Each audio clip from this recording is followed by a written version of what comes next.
Bonjour à tous, on se retrouve aujourd'hui pour le second épisode de History qui ne va cette fois pas traiter d'automobile, mais comme vous le voyez dans la main de sneakers, et plus précisément de la Air Max One. C'est parti.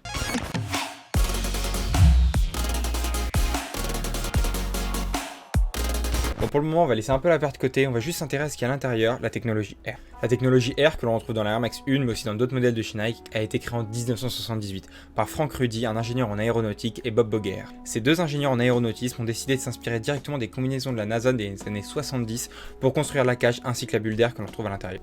La première paire qui sort avec cette nouvelle technologie est la Nike Tailwind, sortie en 1978. C'est la descendante directe de la Nike Cortez, elle sortie en 1972. Comme pour la Cortez, cette Nike Tailwind avait comme particularité de cibler les coureurs, et c'est totalement ce qu'ils ont fait en mettant une bulle d'air du coup sous le talon afin de créer un meilleur amorti pour les coureurs. Peu après la sortie de cette paire, beaucoup de modèles chez Nike ont été équipés de cette nouvelle technologie qui était considérée comme révolutionnaire à l'époque. En 1982, Nike nous sort la Air Force One et le succès est immédiat. À l'origine créée pour le basketball, elle a connu un franc succès dans les années 90-2000 dans le streetwear. L'Air Force One a une vraie histoire et je pourrais vous en faire un épisode dédié tellement son histoire est longue. À la suite du succès de la Air Force One, ils se sont dit qu'ils allaient l'intégrer au sein de la Air Jordan 1 sortie en 1985 et designée par Peter Moore. Cette Air Jordan 1 a à la base été créée pour le basketball, mais cependant elle a été interdite en NBA puisqu'elle n'avait pas les couleurs des équipes. À l'époque, il y avait une règle qui demandait que chaque paire de baskets portée par les joueurs ait la couleur de l'équipe en question. La Air Jordan 1 était elle en Chicago ou en Bread et pas dans d'autres coloris, c'est pour ça qu'elle a été interdite en NBA. Bon, maintenant revenons un peu sur cette belle Air Max 1. Elle est sortie le 26 mars 1987 et depuis tous les ans à cette date, on fête le Air Max Day. Cette date est un réel événement chez Nike comme chez tous les fans de sneakers. C'est à cette date là que souvent chaque année Nike nous sort des modèles assez exclusifs ou des rééditions d'anciens modèles, comme par exemple celle-ci qui est la Nike Air Max 1 de 2017 qui a été rééditée pour les 30 ans du coup de la Air Max 1. Elle a été designée par Tinker Hatfield, considéré comme un dieu dans le milieu de la sneaker. En plus de la Air Max 1, il a aussi designé la Air Max 90, Air Max 180, les Air Jordan 3, 4 et 5, la Nike URH et aussi la Air Mag que l'on retrouve dans le film Retour vers le futur.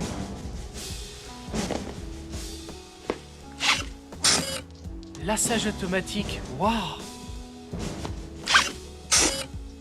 L'inspiration de cette Air Max 1 vient directement de Paris et plus précisément du centre Georges Pompidou. Le point commun entre cette paire et le centre Georges Pompidou est la transparence entre la bulle d'air et les grandes vitres que l'on peut retrouver à l'extérieur du bâtiment. Et c'est la première paire de chez Nike que l'on retrouve avec la bulle d'air apparente. Aujourd'hui c'est quelque chose d'assez commun, mais à l'époque c'était quelque chose de totalement révolutionnaire et complètement nouveau. La paire elle est sortie à un moment où Nike était complètement en difficulté financière et ça a vraiment permis à la marque de pouvoir se relancer. Depuis le début, si je vous montre cette paire et que je l'ai dans la main, c'est pour une bonne raison, c'est que c'est la toute première paire sortie en 1985, c'est le coloris original. Avec ce coloris original, le rouge, on a retrouvé ensuite un Royal Blue, un Aqua et un Cyan qui sont sortis entre 1987 et 1988. Le coloris original a connu 3 rééditions. La History of Air en 2005, considérée comme la paire se rapprochant le plus de celle sortie en 87. Il y a une réédition en 2012 et une réédition en 2017 qui est la réédition que je tiens dans les mains. Si je vous fais cette vidéo, c'est de 1 parce que je suis collectionneur de sneakers depuis environ 4-5 ans et que j'adore la Air Max 1 et je voulais vraiment faire une vidéo dédiée. Et du coup, je vais en profiter pour vous présenter mes Air Max 1 ainsi que leur histoire. On commence cette présentation par la Air Max 1 Just Do It. Cette Air Max en fait est sortie avec un pack où il y avait la même en blanc, mais du coup tout est inversé. Elle est empiétée Just Do It un petit peu partout, on peut le voir sur le swoosh, sur la bannière, écrit ici, la petite virgule, le Just Do It ici. En fait c'est marqué un peu partout. Elle a la particularité d'avoir un swoosh, je sais pas si on le verra bien, voilà.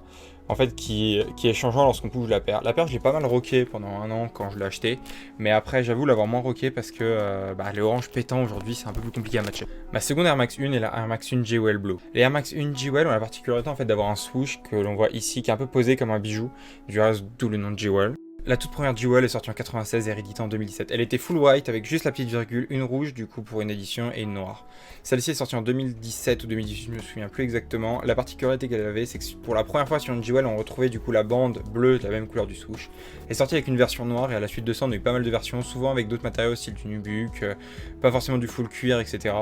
Donc c'était assez cool. Et ce qu'on retrouve par contre comme particularité sur toutes les Jewel, c'est que dessous, sous la semelle, on retrouve un swoosh énorme et qui rend assez bien. Alors la mienne, elle est quand même pas mal portée, donc le dessous est assez jauni, mais on peut quand même encore bien le distinguer, du coup c'est plutôt cool. Pour la paire suivante, on se retrouve avec une paire un peu plus récente qui vient directement du programme On Air de Nike. Le programme Nike On Air de 2018 permettait à tout créateur de pouvoir créer une paire. Il fallait juste qu'elle ait un rapport avec une ville. C'est pour ça que du coup pour Paris nous avons eu une Vapor Max, pour Séoul, Shanghai et pour Londres nous avons eu des 97 et pour New York on a une 98 et pour Tokyo on a une Air Max 1. Cette Air Max 1 Tokyo ou Tokyo Maze avait la particularité de ne pas avoir la même couleur sur les deux paires. On avait du coup une noire qui est ici et une blanche. Chaque paire était vendue avec un kit de 3 lacets, du coup il y avait des lacets multicolores, des lacets à rainures et des lacets rouges. On avait aussi aussi ici un scratch interchangeable, du coup on pouvait mettre le logo du Japon, le Nike Air Max 1, Nike Tokyo Maze, enfin il y avait pas mal de trucs, et même un style, un Rubik's Cube, un truc en Rubik's Cube, je vous mettrai une photo. Et en dessous on avait du coup l'inscription Tokyo Maze sur la haute sole, un peu à la style de l'Air Max 1 Jewel que je vous ai présenté juste avant. En fait le concept de cette paire est assez simple, c'est juste qu'à Tokyo on retrouve en fait un énorme métro qui arbore toute la ville. Il est plein de couleurs, ça sort de partout et on n'arrive pas trop à comprendre.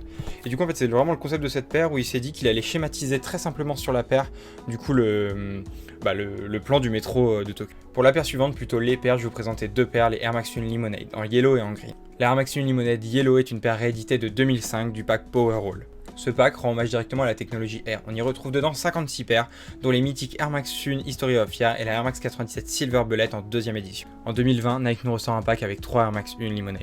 La première de ce pack que je n'ai pas est la Strawberry, qui est totalement rose avec du coup des fraises à l'intérieur de la semelle et sur la languette. La seconde de ce pack est la Air Max 1 Lemonade vert, pour le citron vert. Elle reprend le coloris Extraordinary Green du pack Powerroll de 2006.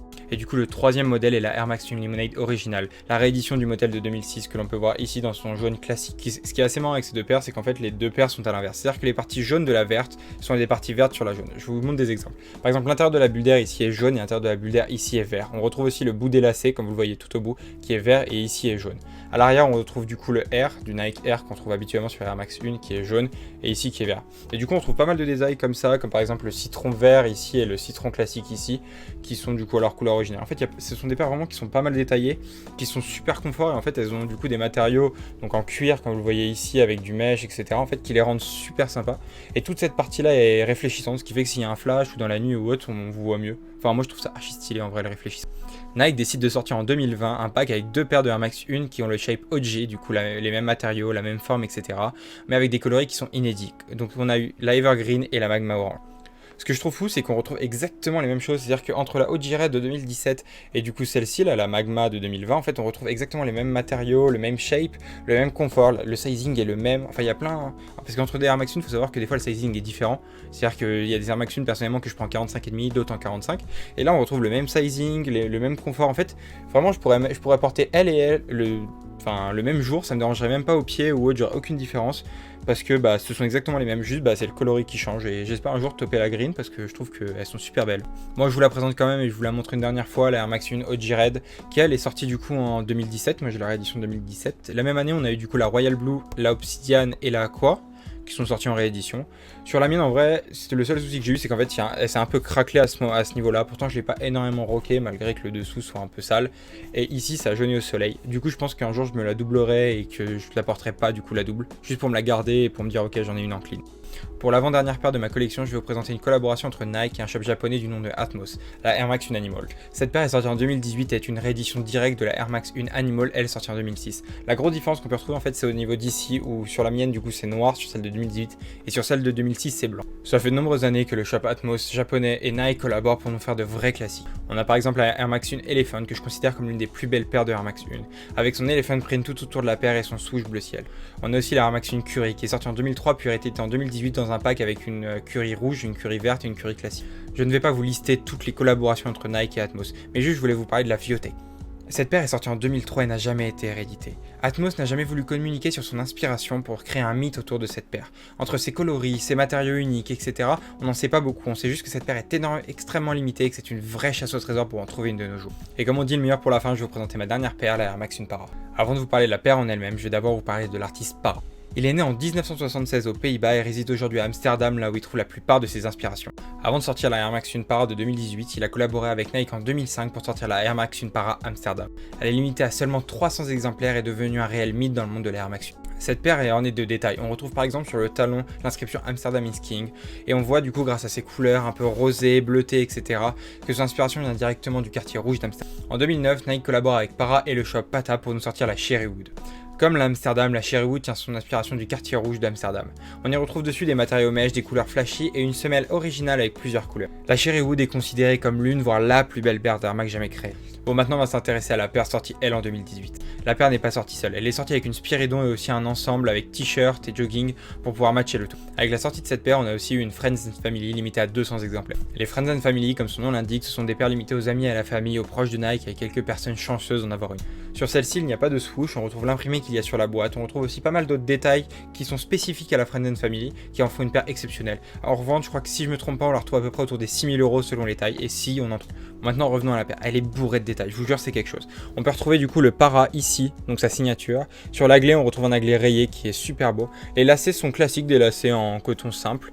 Sous la semelle, enfin sous la languette je veux dire, on retrouve du coup les 3 rayures comme ça. À l'intérieur du coup de la, je sais pas si vous le voyez ici, en fait c'est un motif, je vous en ai sorti un. En fait c'est le motif qu'on retrouve directement sur la boîte de l'Air Max 1 et qu'on retrouve du coup sur la Air Max 1 Friends and Family. On retrouve du coup des pointillés et des rayures un peu sur le tout de la paire, etc. Les couleurs matchent super bien malgré qu'il y en ait beaucoup, ce qui fait vraiment un beau combo. Dessous, comme vous pouvez voir, en fait, on retrouve la semelle de la Sherwood, pas avec les mêmes couleurs, et on retrouve cette semelle aussi sur la Air Max 1, Air Max 97 1 Shane Wotherspoon. Avant de conclure cette vidéo, je vais vous parler de la Air Max 1 Master. Elle est sortie en 2017 en même temps que la réédition de la Air Max 1 OG pour le Air Max Day. La particularité de cette paire, c'est qu'on retrouve autour de celle-ci tous les empiècements des plus belles collaborations avec Nike ou tous les plus beaux modèles OG sur une seule et même paire. Sur ces empiècements, on y retrouve la OG Red, la OG Blue, la Pata Chlorophylle, la Animal, la Safari et la Viotech de chez Atmos, la Chris, la Albert Ange en Friends and Family et quelques autres belles. Sur le dessus de cette Air Max 1 Master, on y retrouve un noir très sombre, celle de la Kid Robot, et dans la boîte, on y retrouve aussi les lacets de celle-ci qui sont rose fuchsia. Cette paire a aussi son alter ego, la Air Max 1 Master, du coup en version blanche, qui est une version Friends and Family, limitée seulement à 44 exemplaires. La paire a seulement été distribuée aux plus gros collectionneurs de Air Max 1 du monde. Vu qu'elle a seulement été distribuée à des collectionneurs, elle est quasiment introuvable sur le marché, car ces personnes les gardent, ils n'ont pas envie de la vendre et ça fait partie d'une des plus belles pièces de leur collection. On peut encore trouver cette paire sur le marché à peu près autour des 600-1100 € selon les tailles. La paire, vu que son shape et son design est un peu particulier, elle n'a pas pris une cote extraordinaire, même si sa cote ne fait que de monter. Bah, merci à vous d'avoir regardé ce second épisode de History, j'espère que ça vous aura plu de parler de sneakers. J'ai pas pu parler de toutes les collaborations de Air Max 1 ou toutes les paires sorties, sinon la vidéo aurait vraiment duré des heures. N'hésitez pas si ça vous a plu à laisser votre avis en commentaire, liker, vous abonner et mettre la cloche, je pense que vous connaissez, et puis à la prochaine.